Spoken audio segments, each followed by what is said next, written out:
Ang tagal ko nang na-monetize pero bakit hanggang ngayon hindi pa rin ako sumasahod? Akala ko ba buwan-buwan nang may sahod kapag na-monetize na? So itong mga ito guys, ang ilan sa mga nabasa ko doon sa comment section.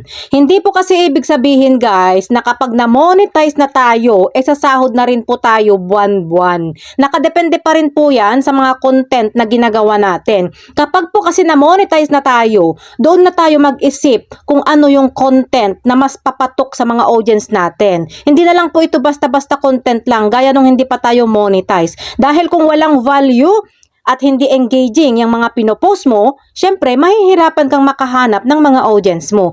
Dapat alamin mo kung ano yung gusto ng mga audience mo sa'yo para yun ang gawin mo. Dahil kapag walang qualified views, walang interaction at mababa yung average watch time, syempre hindi rin po magkakaroon ng earnings yung mga content mo. Kaya kung gusto mo sumahod ng monthly, maging consistent ka lang po mag-post ng mga engaging and valuable content.